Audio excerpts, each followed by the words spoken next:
Okay, good afternoon, everybody. My name is Vidalia Vigil with the public information on the Oak Ridge fire. Today is June 25th at 2:30 media briefing.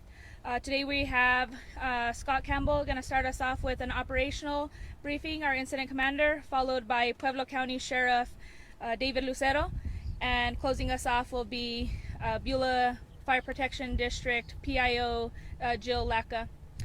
Today, the fire has increased to 495 acres, and all evacuations remain the same, mandatory evacuations and pre-evacs. Thank you.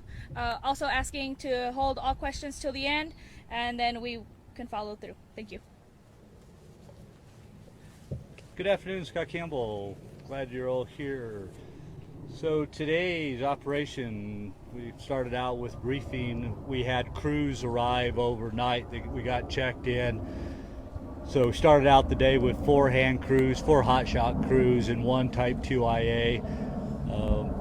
Most of the crews went up into the Middle Creek drainage area to look at the homes and improvements up in there to start doing the mitigation, fire resisting them as much as they can. Started at the end of the road on the west side and then working east down the creek.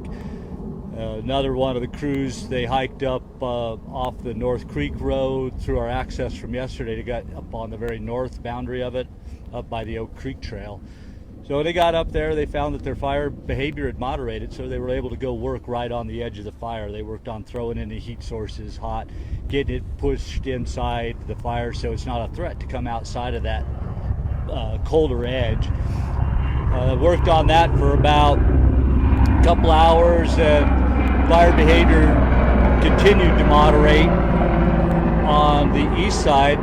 They felt comfortable. They started down what we'll call the right flank or the east flank of this fire, going direct around the corner, doing the work that they could do, and been up in there, been able to be engaged on the fire edge most of the afternoon in both the Alpha and Kilo division. Back down into the drainage through the morning, we increased another couple of 3 hotshot crews also in that drainage area in the Middle Creek. So we were able to reinforce the folks doing the work there, get a lot more work done the same amount of time with that extra 3 crews. And they got to below where the folks had come down from Alpha, and thought again that moderated with these east winds that are pushing up on it, relaxing that fire behavior on this side, that they were going to be able to go direct on that side. So they've actually started up a little bit here and there direct.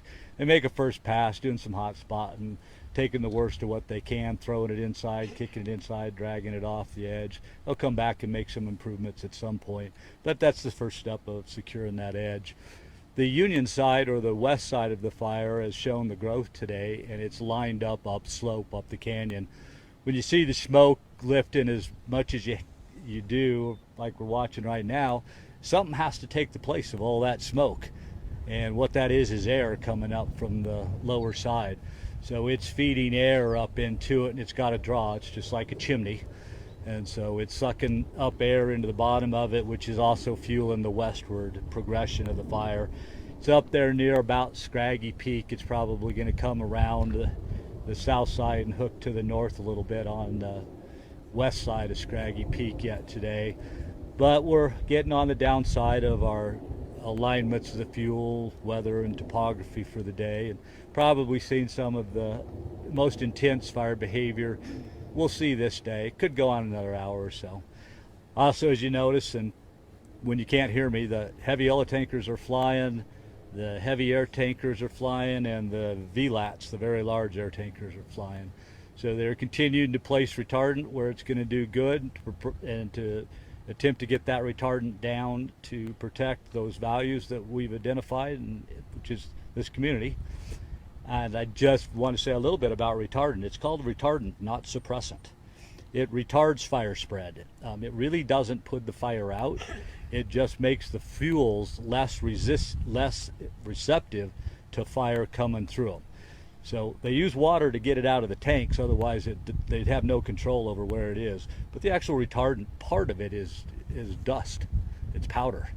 So that's what you see coming out. That's what they're doing. We'll continue that till shifts in and be back at it tomorrow. Continue to get resources. I think we just had 2 dozers pull in, so another part of our strategy with some dozer line here and there or get put in place, and start working on the actual control lines to be sure that this community remains untouched by the fire if at all possible. Good afternoon. I'm Pueblo County Sheriff David Lucero. As we evaluate the current weather conditions, which are very similar to yesterday, we expected to see fire growth and potentially significant growth. So we asked the Beulah community to stay informed and to be prepared. As of 1:32 p.m., the fire has grown, as Scott said, from the previously reported 275 acres to 495 acres.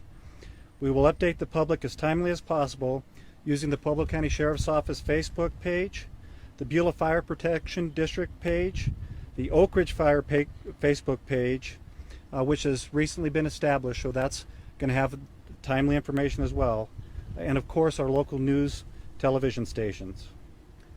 The Pueblo County Sheriff's Office Emergency Operations Center was activated yesterday, where we continue to coordinate with our local, state, and our federal partners on resources, information, and operations pertaining to this fire. This is a federal fire, and Pueblo County will continue to support suppression and mitigation efforts to contain this as timely as possible. Safety and security is our top priority. We want the public to know that if you were asked to evacuate, please do so, and without delay. We want to keep everyone safe, including our citizens, our law enforcement, and our firefighters. So do not wait if you're asked to leave your homes. If you are asked to evacuate, you should receive a reverse 911 call. In addition, we will have law enforcement officers going door to door to inform residents. However, don't rely solely on a knock on the door. If you are placed on a pre-evacuation notice, again, you should receive a reverse 911 call. If you are placed on pre-evacuation status, prepare yourself to evacuate. Gather important information, belongings, medication, pets, documents, etc., and be ready should you be asked to evacuate. Know that if you have to evacuate, you will not be allowed back in. So make sure that you have what you need for you, your family members, your pets for at least 72 hours. We also ask that people who do not live in the Beulah community to avoid coming to this area. We want to make sure that the roads are open for supporting firefighting efforts and to ensure those residents who may have to evacuate are able to quickly do so and smoothly. As a Pueblo County Sheriff and Fire Warden for the county, I have delegated some authority to the United States Forest Service to allow them to do some work on county land related to the fire. Things such as cutting, bulldozer lines, and mitigation around properties. We ask for your patience and understanding from the public as we continue to work with our federal, state, and local partners to get containment on this fire. Good afternoon. I'm Jill Lacka, Public Information Officer for the Beulah Fire Department. Again, reiterating what Sheriff Lucero talked about as far as evacuations. If you're under the mandatory evacuation, please leave quickly and prepare if you're not. Also, we're getting a lot of calls. What can we do to help? Where can we donate things? Right now, we are not in need of donations. We have plenty of water, food, all that kind of stuff for the firefighters. If community members are wanting to help, the best thing you can do is prepare your home for us to keep it safe. So mitigate around the home, rake the pine needles, the pine cones, cut branches that are close to the house. Do what you can to help us so that if we need to get in and defend your home, we can do that. That's the best way that you can help us right now. Thank you. We can now open it up for questions from the media. I got a question, and then before anybody answers, can you guys spell out your names for us just so we have that right on camera, please? I got a shot of crews up on the ridge line here earlier today. Are those the crews on the east side that are digging line? Hard to say Step up to the mic. Hard to say exactly which crews you were seeing. They might have been hiking in, gaining access. If you saw them here, that's not the work area. It's not direct on the edge. So it's probably the best way they found to get to where they wanted to work. And then can you spell out your name first, please? Scott Campbell, SCOTTCAMPBELL. Thank you. And we were also told that there was a water source kind of nearby that you guys are worried about potentially getting contaminated for water flow into the city. Is that at any sort of threat or risk right now?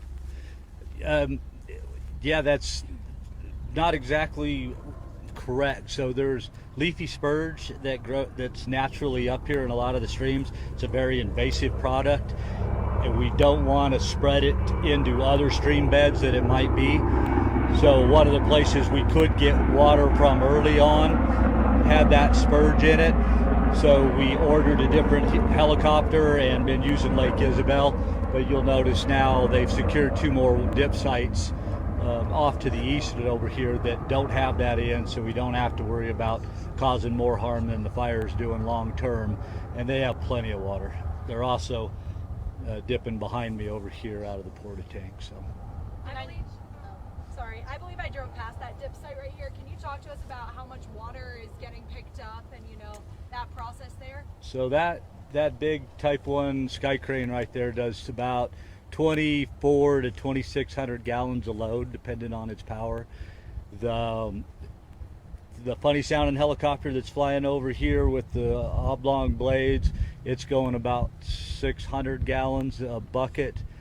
The small helicopter, the A-Star that's flying, is done about 175. We have another medium helicopter, but I don't know what size bucket they're flying.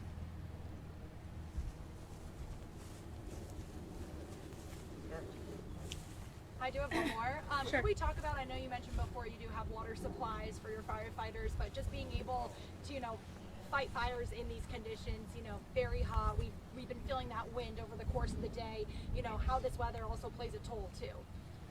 So sure, I mean, obviously our firefighters are out there in this heat, but they've all got water with them on their trucks. They take, supplies up for the whole day. This morning we had plenty of breakfast and lunch supplies that they all took with them when they went. So they're being well taken care of. Sorry, oh, are you going first? Oh, okay. Just want to confirm, did you say 1:40 or 1:42 p.m. the fire has grown to 495 acres? I believe it was 132. 132, okay, sorry. And how much of that fire is contaminated? Contained. How much of that fire is Yeah, contained? the fire remains at 0% contained at this time. That's going to conclude our briefing. A reminder that the official fire information is coming from the Oak Ridge Fire Facebook page, and you can find information on evacuations on puebloemergency.info. Thank you.